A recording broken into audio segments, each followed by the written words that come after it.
Hello everyone, Ember here and welcome back to a new video. In this one, I'd like to give some honest thoughts and first impressions on the One Piece TCG. And before we get going, I will need to establish some context. I'm coming at this from three different angles. The first angle being I'm first and foremost a Pokemon TCG player, have been for an awfully long time at this point, maybe too long. I also play Magic the Gathering, but on a much more casual level. The second point is that I am a bit of a One Piece fan at this point, I would say. I'm not a huge fan, and the term fan is very debatable, especially when it comes to things like One Piece. But, nearly on episode 800 of the anime, so I think I can call myself at least a bit of a fan at this point. And then the third angle is that I'm very much a newcomer to the One Piece TCG. I'm getting into it casually, I'm just putting together my first few decks, and I plan on luring other people into the One Piece TCG. But yeah, those are the first three angles that I just wanted to establish before we get started into this video. But yeah, what is One Piece, if you don't know what it is? Well, it's about pirates. More specifically, the young pirate Luffy and his journey to become king of the pirates by finding the One Piece, which is this legendary treasure that's hidden somewhere in the world. But that's a very brief summary to say the least. The anime and manga are very long, very, very vast world.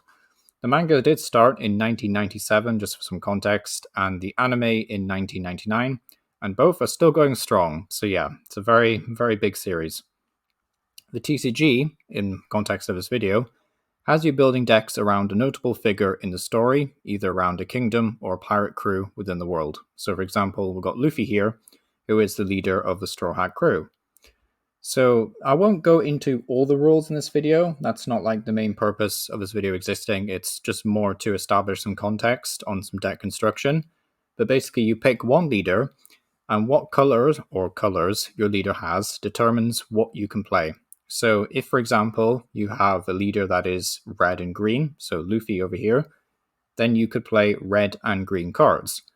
But if your leader is just monotyping or one color, so Zoro over here, who only has red in its color, you can only play red cards. Pretty simple, right?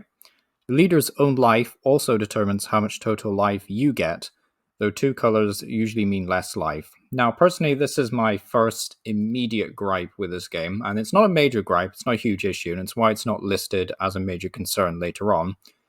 But I think personally, it's a bit of a shame that if you want to expand your deck and involve more than one strategy, at least in my own opinion, if you want to involve, multiple colors, then you do get punished a wee bit in terms of having less life. That's just my personal gripe with the game, though. And it's also coming off someone who's recently been very interested in Star Wars Unlimited. And this isn't going to be a video hijacked by another TCG, but basically in Star Wars Unlimited, it has a very, very similar mechanic in that you have a leader and a base. Your leader has two colors, your base has one color, and those three colors determine what you can play in your deck. So I think Star Wars does it just a wee bit better, in my opinion, and One Piece is more limited, and I kind of wish One Piece had come afterwards and taken that mechanic for itself. But yeah, that's just one minor gripe, though, with the game. There's also some other card types we have to talk about. Events, which are kind of just like items, I guess. You just play them, and then you resolve the effect. There's also stages, which for all intents and purposes just act like stadiums from Pokemon. You put it into play, and it gives you a permanent effect, typically. And you also have characters, of course, who basically just serve as your crew, I guess, who play the game for you. So yeah, shout out to the characters. But yeah, first major concerns coming from a player who just is looking to get into this game in a bigger way, hopefully in the future, but more so casually right now.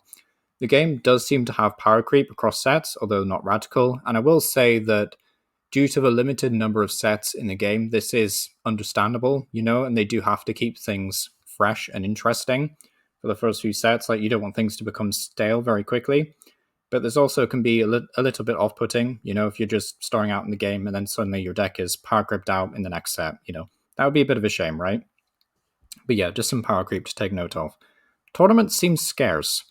Now, this is definitely as a casual person as well, but tournaments in general, even for the more competitive players, just seem really scarce. I don't know if that's just me being narrow-minded and not being able to find many online, but they just seem, not very frequent, really, shall we say. But yeah, tournaments, not a very big thing right now in the game. Again, though, this is something that would improve over time. More sets, more tournaments, bigger player base. It kind of rolls. It's a snowball, basically. It gets bigger, but either way, tournaments do seem scarce right now. Also, product availability and card price. This is a, it's a bit of a plague for all new TCGs, it would seem. But yeah, it's really difficult to get a hold of cards, especially where I am.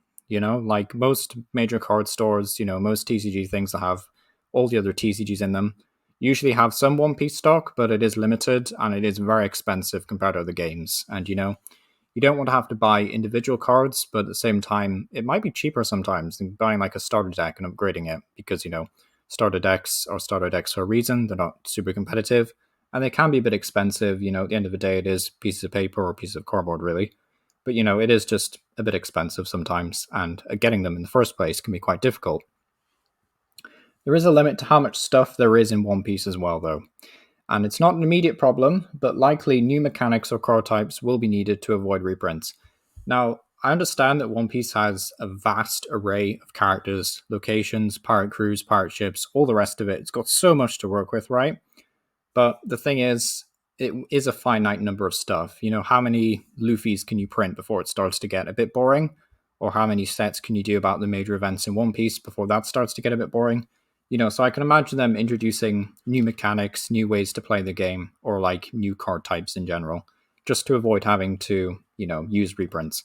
Again, this isn't like a major issue right now. I think it's understandable with them just wanting to use, the most notable stuff, basically.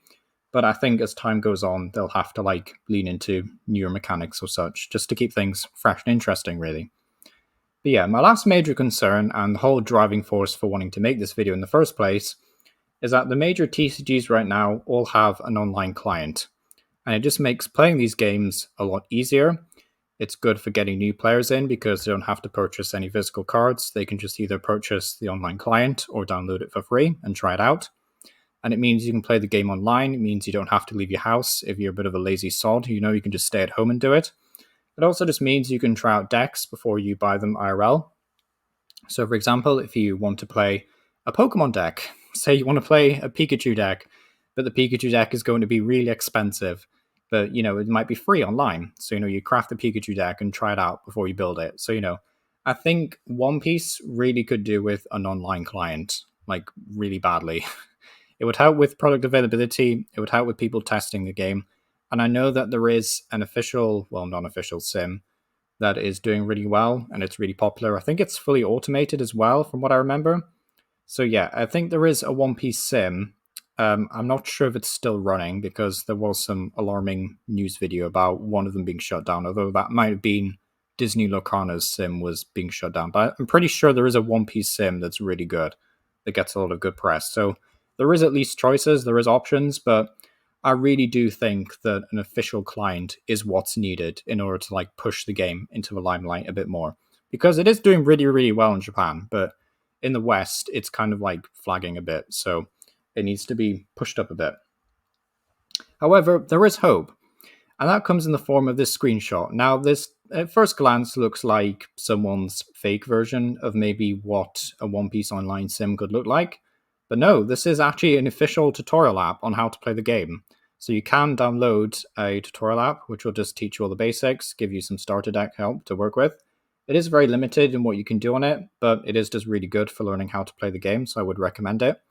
And it's also just demonstrating the fact that they know how to make a good online game, it would seem, It's not like a one-to-one replication because, of course, like just making a tutorial app compared to making a fully fledged online client, two very, very different stories. But, at the same time, it does give me hope that they are like at least testing the waters here. And maybe they are looking, the main devs, I guess, they are looking to create an official online client for One Piece at some point. It would be cool, if we could get an online client for this game. And yes, I would do content on it because it would be very helpful. IRL content for card games is just way more difficult and much more of a faff than online content, it just is. So yeah, having an online client would be great, and there is hope.